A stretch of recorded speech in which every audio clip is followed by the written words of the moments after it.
एक बार एक राजा ने विद्वान ज्योतिषियों की सभा बुलाकर प्रश्न किया।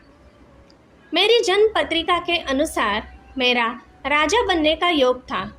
मैं राजा बना, किंतु उसी घड़ी मुहूर्त में अनेक जातकों ने जन्म लिया होगा जो राजा नहीं बन सके। क्यों? इसका क्या कारण है? राजा के इस प्रश्न से सब निरुत्तर हो गए। अचानक एक वृद्ध खड़े हुए बोले, महाराज, आपको यहाँ से कुछ दूर घने जंगल में एक महात्मा मिलेंगे, उनसे आपको उत्तर मिल सकता है। राजा ने घोर जंगल में जाकर देखा कि एक महात्मा आग के ढेरे के पास बैठकर अंगार यानी कि गर्मागर्म कोयला खाने में व्यस्त है। राजा ने महात्मा से जैसे ही प्रश्न पूछा, महात्मा ने क्रोधित होकर कहा, तेरे प्रश्न का उत्तर आगे पहाड़ियों के बीच एक और महात्मा है, वे दे सकते हैं। राजा की जिज्ञासा और बढ़ गई। पहाड़ी मार्ग पार कर बड़ी कठिनाइयों से राजा दूसरे महात्मा के पास पहुंचा। राजा हक्का बक्का रह गया। दृश्य ही कुछ ऐसा था। वे महात्मा अपना ही मांस चिमटे से नोच नोच कर खा रहे थे। राजा को महात्मा ने भी डांटते हुए कहा, मैं भूख से बेचैन हूँ, मेरे पास समय नहीं है। आगे आदिवासी गांव में एक बालक जन्म लेने वाला है जो कुछ ही देर तक जिंदा रहेगा। वह बालक तेरे प्रश्न का उत्तर दे सकता है। राजा बड़ा बेचैन हुआ। बड़ी अजब पहेली बन गया मेरा प्रश्न।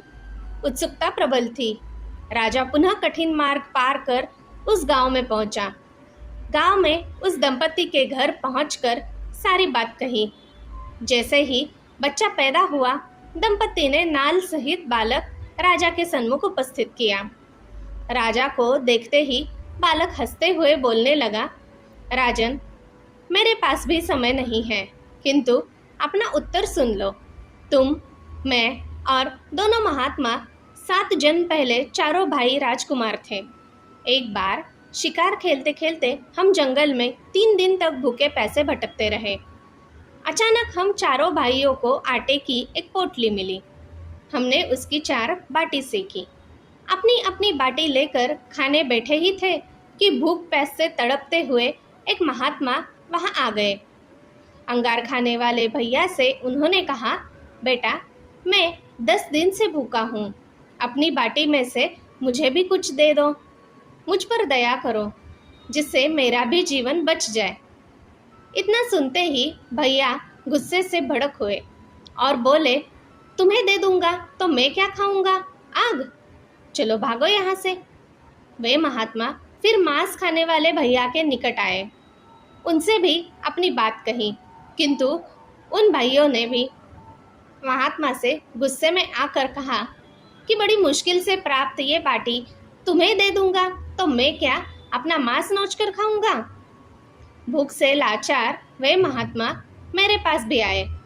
मुझसे भी बाटी मांगी, किंतु मैंने भी भूख में धैर्य खोकर कह दिया कि चलो आगे बढ़ो, मैं क्या भूखा मरूं?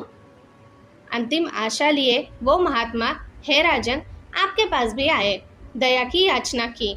दया करते हुए खुशी से आपने अपनी बाटी में से आधी बाटी आदर सहित उन महात्मा को दे दी। बाटी पाकर महात्मा बड़े खुश हुए और बोले, तुम्हारा भविष्य तुम्हारे कर्म और व्यवहार से फलेगा। बालक ने कहा, इस प्रकार उस घटना के आधार पर हम अपना अपना भोग भोग रहे हैं। और वो बालक मर गया। धरती पर एक समय में अनेकों फल फूल खिलते हैं, किंतु सबके रूप, गुण, आकार प्रकार, स्वाद भिन्न होते हैं। राजा ने माना कि शास्त्र भी 3 प्रकार के हैं, ज्योतिष शास्त्र, कर्तव्य शास्त्र और व्यवहार शास्त्र। जातक सब अपना किया दिया लिया ही पाते हैं। यही है जीवन। गलत पासवर्ड से एक छोटा सा मोबाइल नहीं खुलता, तो सोचिए गलत कर्मों से स्वर्ग के दरवाजे कैसे खुलेंगे? हमारे हाथों की रेखाएं हमें वहाँ तक भेज ही देती है जहाँ तक जाना होता है, किंतु हमारे कर्म हमें वहाँ तक ले जाएंगे जहाँ हमें जाने की इच्छा होती है। अपने कर्मों से हम अपना भाग्य बदल सकते हैं। साथ ही अगर हमारे कर्म किसी की भलाई के लिए हैं तो उनका परिणाम और भी अच्छा होता है। कर्म ही व्यक्ति के भाग्य और जीवन का निर्माण करते हैं। स्वामी विवेकानंद जी ने कहा है कि अपने विचारों पर नियंत्रण रखो, नहीं तो वे तुम्हारा कर्म बन जाएंगे, और अपने कर्मों पर नियंत्रण रखो, नहीं तो वे तुम्हारा भाग्य बन जाएंगे।